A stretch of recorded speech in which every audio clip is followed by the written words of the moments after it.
I heard that there is a marvelous autograph Matsys, also previously known erroneously as the Head of Christ, which is Christ's Blessing or Salvator Mundi, which had been miraculously rediscovered at the Campion Hall in Oxford. Would you be able to tell me about the moment when this transformation of the identity of the image have happened? Well, as we both know all too well, there are about a dozen versions of this. It's a popular image, it's small scale, personal devotion, house picture, and I think Matsys' workshop was making a fair number of replicas. So the first thing is actually when we moved the panel, the enormous panel painting into the chapel, the Palla d'Altare. The Manx. The Manx. The one which came from All Souls. The one which came from All Souls, which is unbelievably for something more than 3 metres tall on panel, not on canvas. We had, in case of accidents, the National Gallery panel conservator. So I asked her to come and look at the other panel pictures like you do, because there are hours pass while you're just waiting for them to, of course, undo the outer crate and then move the thing upstairs. So I asked Britta from the National Gallery to come and have a look at the Mengs and actually at a couple of Sienese pictures as well. And she said when she looked at the Mengs that she'd been working on one of the Matsys known autograph portraits, conserving it because they were lending, I think. And she said, I'd have said that was closer to Matsys than to being purely a studio work. And she said, it's the way that he's done the hair. But also something which would be quite beneficial for our audience is to tell them how the production of not only devotional image, but any work of art functioned at that age. Because studio and master, it's simply the mechanism of the age. Isn't it that there are very few paintings which you can say, il tocco di maestro? Absolutely. Because it was a collaborative piece. Yes. Yes. I mean, I think the only paintings any of us can say with confidence from the whole late Renaissance are by the master, are the Titian, however many there were, I always forget, that belonged to the King of Spain, that are actually certified every brushstroke Titian. Because Titian was paid to do every brushstroke. He was paid to do every brushstroke for the King of Spain. Otherwise, you have a workshop system where the master will do an archetype and then with various degrees of collaboration from people of different skills, they will do the replicas. The master may then finish the replicas with things like eyes, details of hands, etc.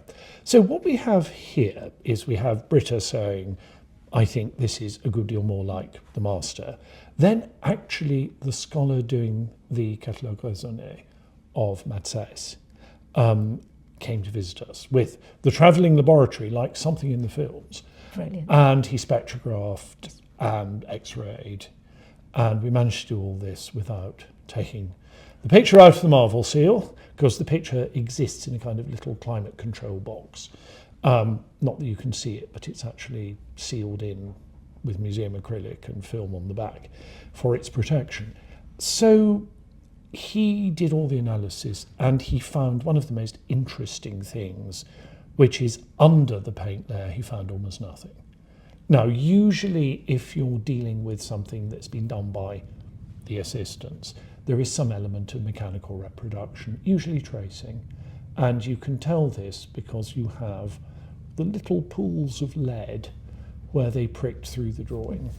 Spolveratura. Any pentimenti which would... Almost nothing. So what you've got are, he drew onto the ground on top of the panel, and he only drew the outline of the jaw and a few details of the eyes. And he drew in quite detail, a lot of detail, he drew the throat. But you have so little drawing underneath that it's got to be the inventor of the picture. And then, in the finishing, I guess, we must have had assistants doing the more mechanical bits. But by and large, what we have here is the invention. And so the copies in Antwerp, New York, are more the work of apprentices, less the work of the master. And what we've got here is substantially the work of the master, but it seems to be the invention. Now, that was very exciting. I mean, I don't think he can be wrong about that in substance, because there is virtually no preparatory drawing.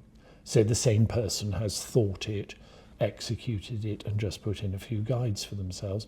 Now, when we come to where it's been since 1600, no, 1500. 1500, yes. 1500, because it's got a history in Antwerp, presumably as a devotional object in a house, because it's fairly small, A4, I would say, roughly.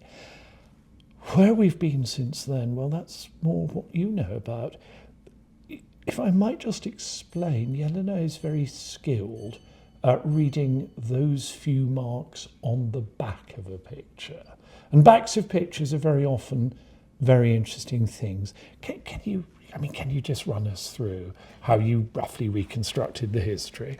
Well, one thing which our audience needs to know is that each painting, each work of art, each artifact, beside having its importance as a part of heritage, as a cultural artifact, is also has importance in its own history. It has its own biography, which is our job as art historians, as provenance researchers, really to unravel it, to really try to see those multiple identities which work of art had, because every time it changed hands, it, in a way, it enriched its own identity, its own personal history, because of course it started as a devotional object, and it came back, which is important to know, in an environment where it worked again, not only as a cultural artifact, not only as a masterpiece of the Flemish 16th century art, but also as a devotional object, which I think it's very important to stress.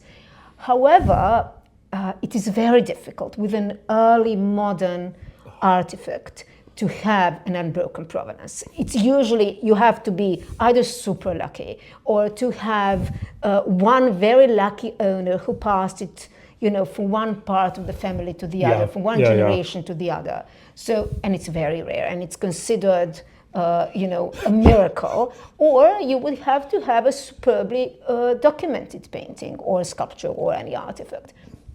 With our Quentin Matsys, what is important to know is, unfortunately, up to now, you never know, other generation of scholars, other colleagues might be able to bring it further back than 1850s, which I found, but it's really still very good. But still, these are centuries of ownership, of wars, of different, companies going bankrupt, of dealers closing their shops, of families simply not recording. Consider that archetype is the Campion painting, isn't it? Just to give people an idea, absolutely. The Antwerp painting is in many ways much less highly worked. Yes. The hair is painted in far less detail, for example, much less gold on the Antwerp version, as I remember it. The brooch is less elaborate, yes. Yeah, and so this is definitely the same one that was in England before, still in England in the late 19th century. But also something which is really interesting is how the name of the painting changes. Because, when you look at the old inventories or old sales catalogs, God forbid, no dimensions, very offhand naming of the painting, like Head of Christ. As an art historian, for me, Head of Christ was really almost not only erroneous, but almost not very nice. Like Head of John the Baptist. Exactly, like a severed head, God forbid. So Head of Christ didn't really work well. But then it reappears as Salvator Mundi, which is also not correct. Because, Salvator Mundi had the world hype recently, of course, as we know. If we think of the actually that version, no orb. No orb. Because exactly, Salvator Mundi is supposed to basically guard the world, to save the world. But the world should be an orb. And as we know, we have here the Christ in the act of blessing. So the Christ blessing is really the best description. That's about the best description. But you can't expect that from the 19th century auction catalog. So we know that our painting was happily in the possession of the downside at the location of Prior Park, which is near Bath. And can you...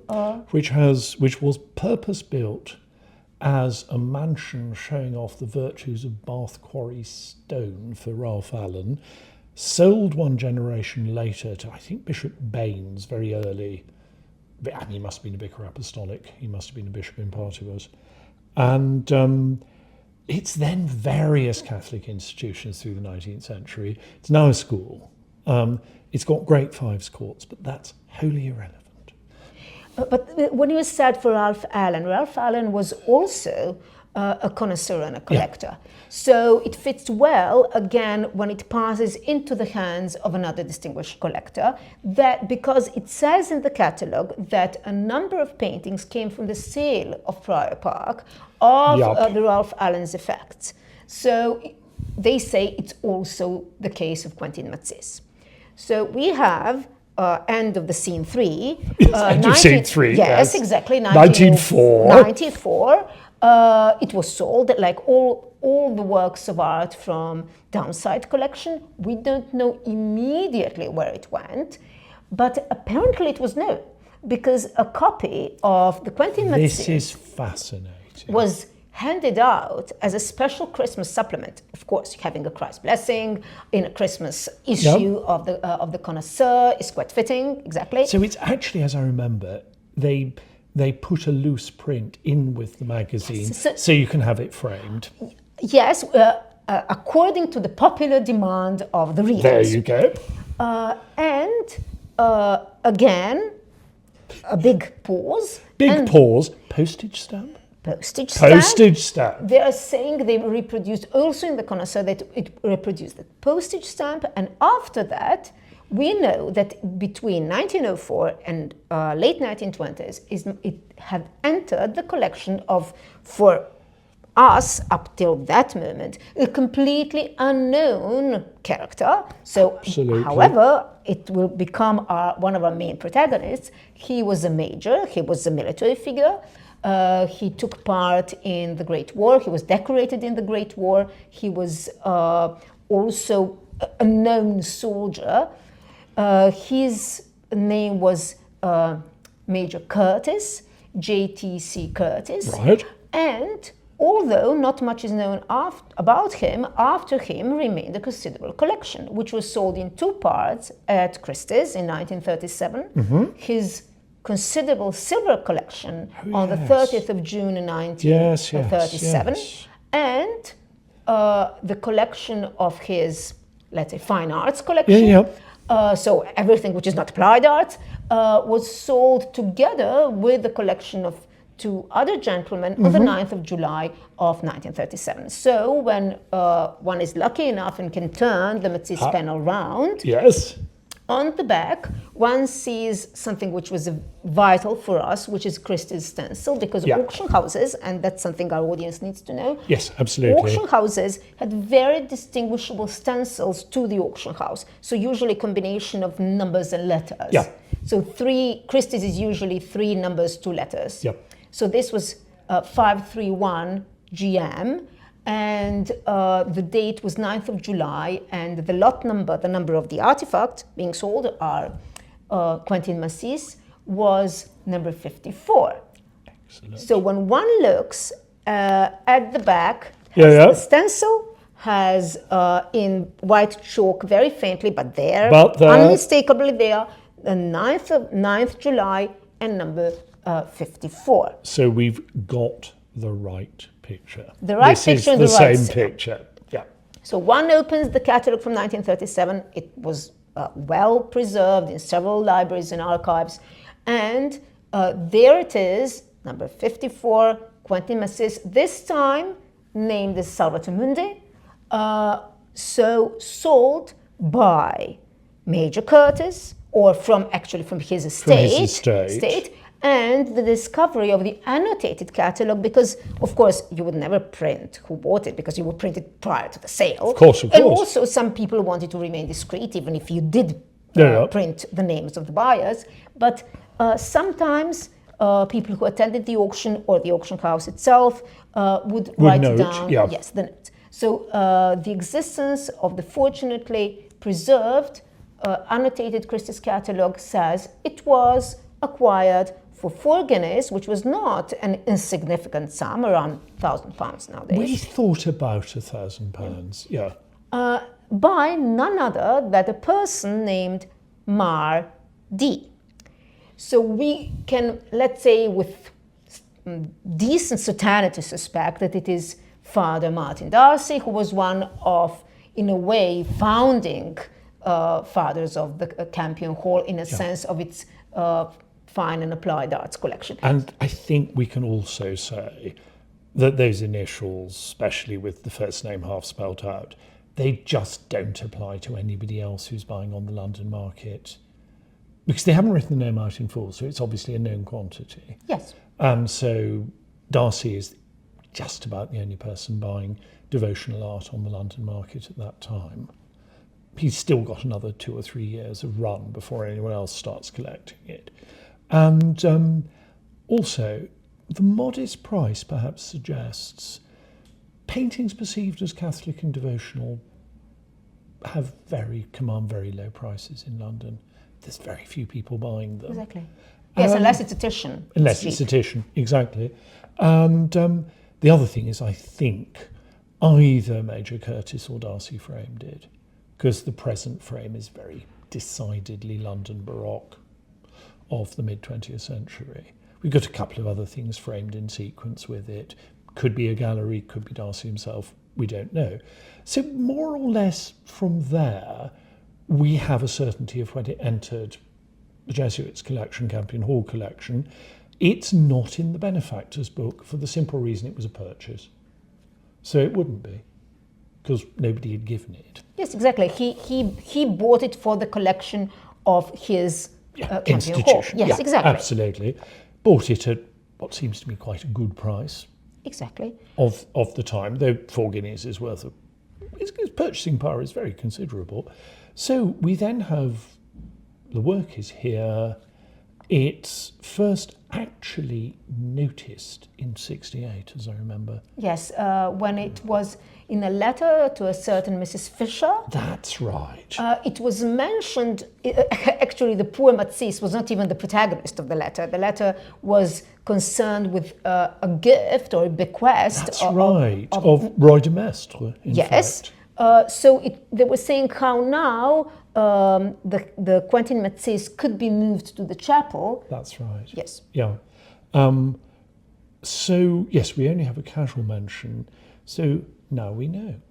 Exactly. We have joined the dots from virtually every work of art in Northern Europe being shaken loose in the 1800s. We more or less joined the dots to now. And there we go.